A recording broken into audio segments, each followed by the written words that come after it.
Since the 1970s to the Cold War, what's interesting is, about a year and a half ago, we were still organized for the Cold War, and most of our stuff today is still organized and performing that way.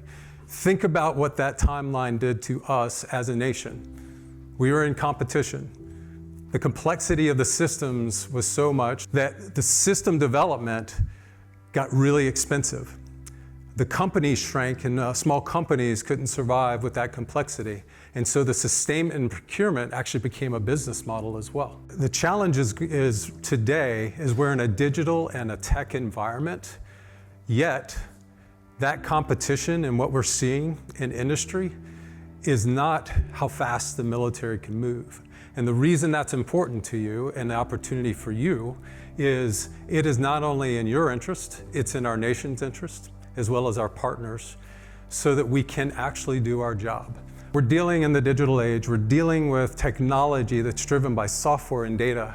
In terms of actual modernization, we have a current project that is breaking down how do we integrate that data and all data on base. It doesn't matter where it comes from, it can be aircraft data, it can be maintenance data, so we can use business logic to actually then port it out to a smartphone, which every airman will be carrying on the base.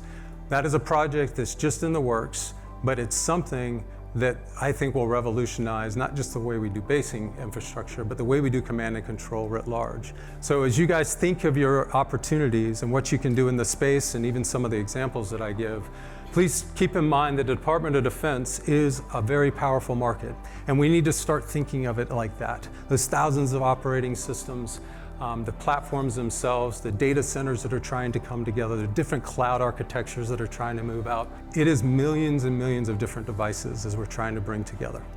Now the bottom line of this is it must be networked, it's got to be mobile in order to support, and it's got to be agile and fast. You guys live and breathe this every day, you talk about it, you think it, the DevOps cycle. I believe, and our leadership believes, that we can move to this development ops cycle and do it alongside corporate and company partners in order to meet this intent of agility. All I can see is opportunity where Eggplant can help, not only with automating the testing, but the user interface and the complexity of command and control that we were just talking about. When you scale that out, the complexity is huge. And we all need help because we're still developing them independently and need to understand how they work together. We need to be global data. We need to pool it all together. We need to have the cloud connected with data structured in the right way. We need to be platform agnostic. No longer can we think as independent services or agencies. We need to be the Internet of Things associated with that. We need your help. So please be creative, be bold. If you don't understand how to connect to that market or that mission, just pull someone aside and the organizations that I described. And of course, I'm more than happy to help anyone do that any day of the week.